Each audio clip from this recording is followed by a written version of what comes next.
on and on. So welcome aboard with Teddy Bruschi and the coach, Herm Edwards. I'm Susie Kolber. Adam Schefter is with us as well. So let's start right there with Adam. Adam, help us make sense of the latest administrative stay, because I was reading a headline this morning that said, latest appeal has no chance of success. So what happened?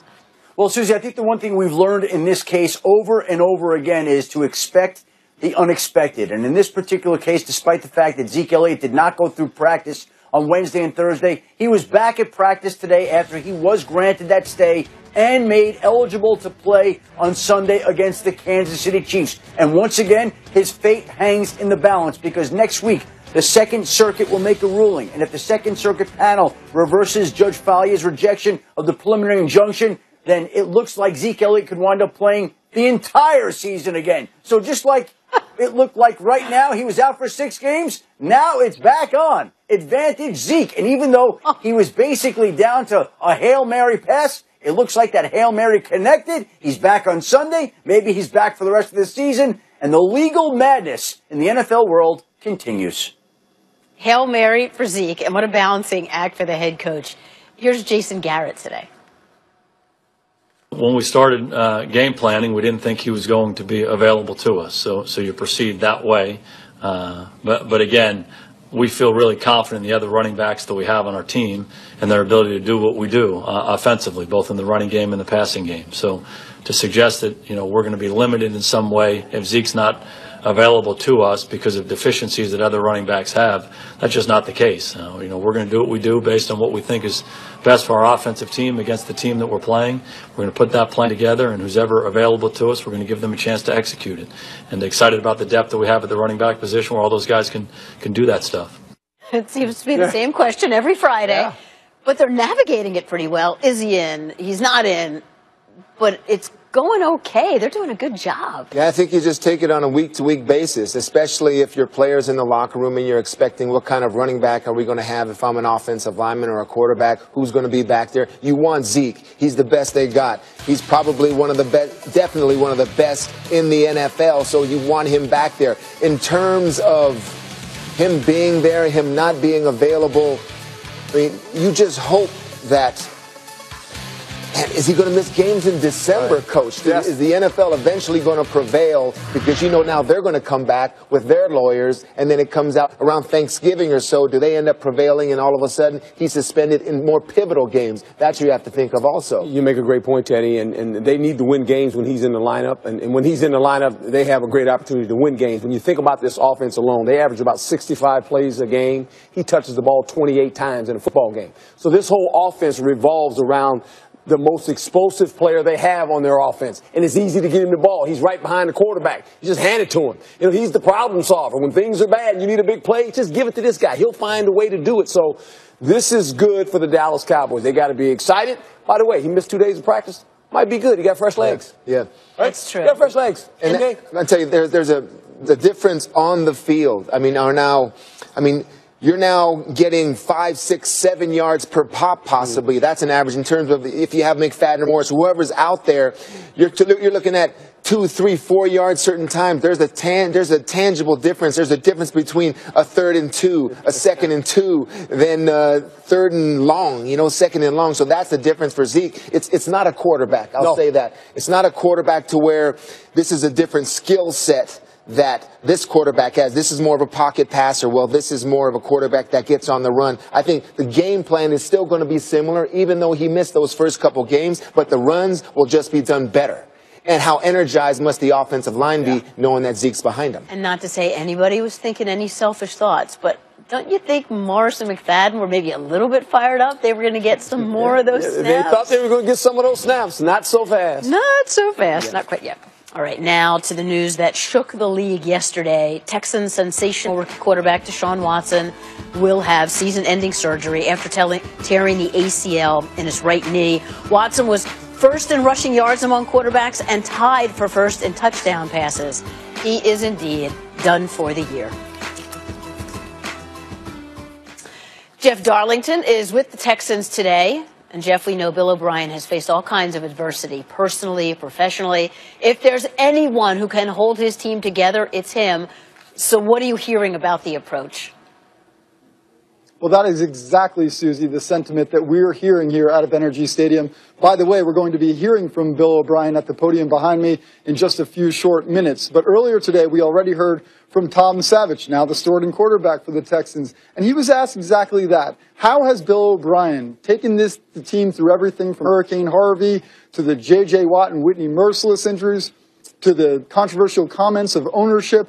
And Savage essentially said that the reason is because O'Brien is a communicator. He could just try to ignore all this, say, show up to practice at 9 a.m., just be there to play, and that's it. But instead, he takes these players through everything, and as a result, they feel like he is a player's coach who has their back. That has helped immensely. But they are still dealing with this Deshaun Watson injury.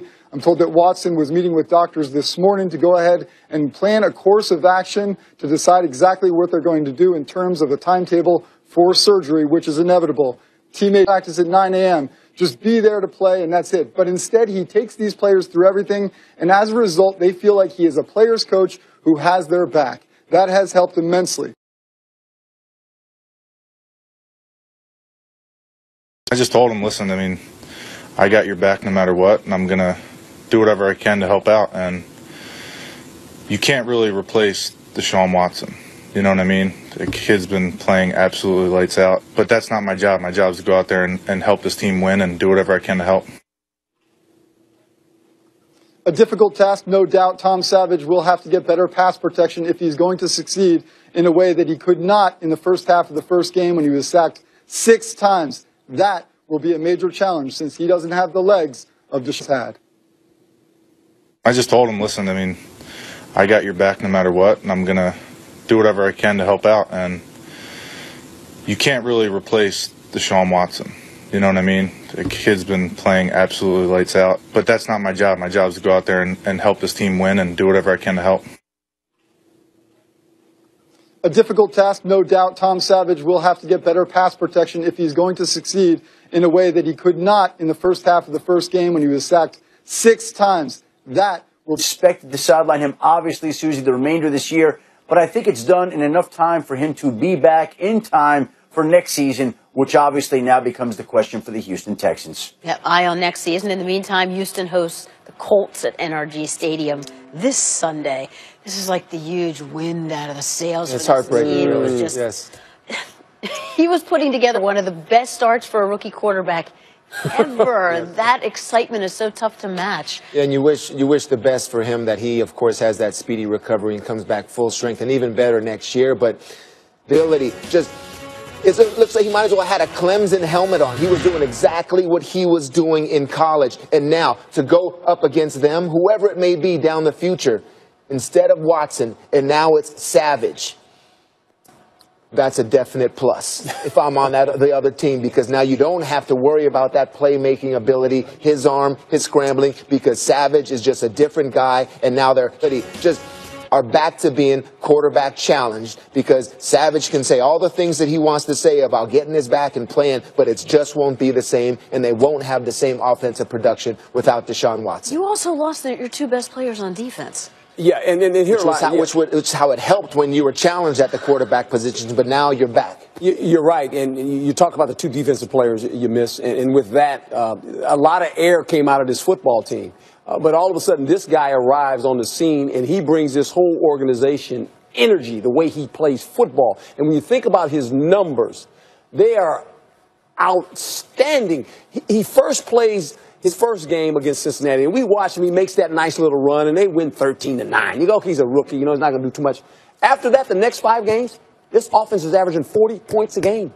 40 points a game with this guy playing quarterback. And so, if you're a defensive player, you're sitting over there. You know how defensive players, hey, Teddy, you know, we all sit back and we wouldn't get the Gatorade. You're not getting angry. You're actually on the sideline watching your quarterback play. You say, this guy's really good, by the way, folks. I mean, he has brought electricity back into the stadium. He brought life into this football team. When everything seemed like it was going awry, he said, get on my back, guys. I'll carry you to where we need to go. And now, you're back to the drawing board again, as you mentioned. This is an offense. Now the play caller is the key. He's got to manage the offense, the play caller, not the quarterback, the play caller. Because you have to Tom Savage in there, and you got to make sure that he can be a productive quarterback. And you have a defense that wasn't as good as it used to be. Yes. With the minus of talent due to injuries also. It's going to be hard. But they're only one game out. That's hope. The division, Still got hope. The division brings hope. That's exactly right. Before we wrap the Texans, here's a related item, and we're going to go back to Adam for this. Adam, the news on the Colin Kaepernick collusion case against the NFL. What have you learned?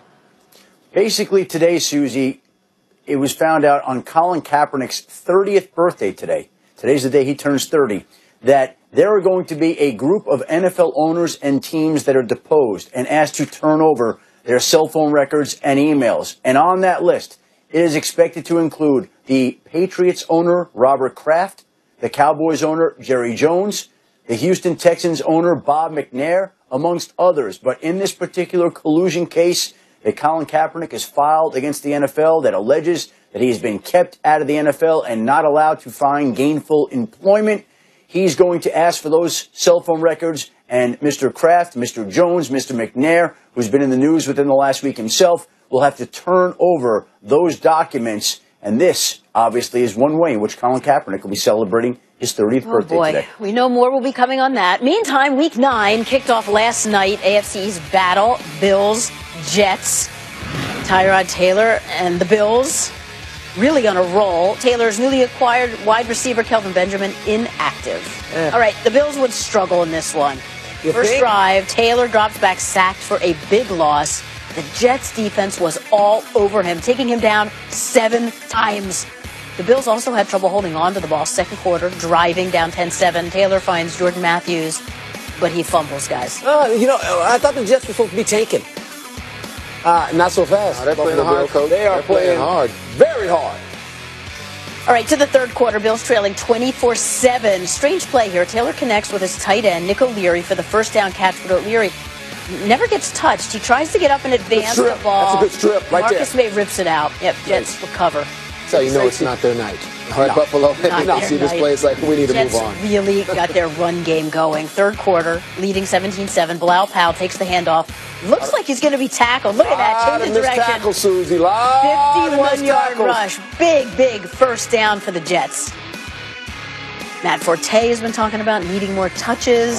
Next play, first and goal, all Matt Forte. Watch him.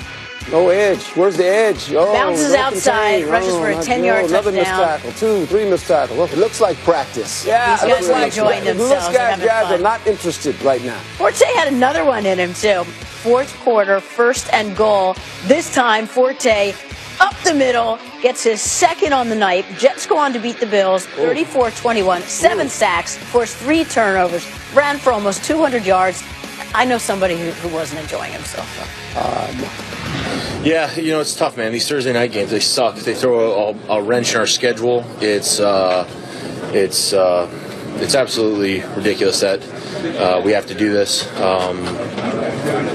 As physical as this game is, and as much work and preparation that goes into this to force us to play games on 4-day weeks, it's completely unfair and bull. And whatever, the league makes money off of it, and that's all they care about anyway. So we just keep trucking. Kay Ritchie, a number of teammates didn't necessarily agree with that, and of course, Sean McDermott said the other team also had to face the short week. Everybody in the league has to do it. Yes. If that's not the problem, a short week, what do you think went wrong? It's not the problem. Yeah, you keep trucking, Richie, okay? You just keep doing that because it's not the Thursday game. We all know about the downfalls of the Thursday game, especially get up. I'm playing Thursday games. I'm 34, 35 years old. It hurts. Yes, it's hard to get back. Both teams do it, okay? Let's put that aside. These Buffalo Bills, Sean McDermott, he came in and he did a great thing, all right? He taught this team how to win. Now he needs to teach them how to handle winning. Because I think they thought they had arrived. Yes. They knew the formula, but it has to happen every single week, every Thursday. If you're fortunate enough to play playoff games on Saturday, Monday night, these type of things. Now Buffalo, and sort of has to go back to the drawing board because you got your butts kicked last night. You could not handle the ball properly. You could not tackle on defense. It looked like practice. Forte, a simple cut back to the inside. You guys are falling on the ground. He's running through you guys. It didn't matter what running back it was. This is not who I thought the Buffalo Bills were. I think they're a better team than this, but in terms of handle winning, that's an entirely different lesson that they do not know yet, and Sean McDermott has to teach them that. And Teddy makes a great point, because this game plan by the Jets is basically the Buffalo Bills game plan. We want to run the football, be physical on both sides of the ball, get after the quarterback, take the ball away. This is what the Buffalo Bills have done successfully. They got the script flipped on them last night by the Jets. The Jets flipped the script on them, and it looked like the Jets should have been in the blue uniforms and the Buffalo Bills should have been in the green uniforms, but it didn't work out that way. They basically got beat on both sides of the ball, and it started with the offensive lines and the defensive lines, and the Jets were a better team last night. You got 10 days to figure it out. That's exactly. And they'll be fine. Buffalo, this is a good. McDermott called it a learning experience. It is. And Teddy makes the point. Learn how to deal with success. All of a sudden, and Teddy's right, because these guys hadn't been getting interviewed before. Everyone's talking about the Buffalo Bills for the last 3 weeks. All of a sudden, players in the locker room, guys, you don't even know. They're getting interviewed. Okay, people are asking you to do different things. Oh, yeah, we're good. They walk into the stadium, and the cameras are following them in the stadium. They're following the Buffalo Bills off the bench. Look at them. The guys are walking in there smiling at the cameras. They're following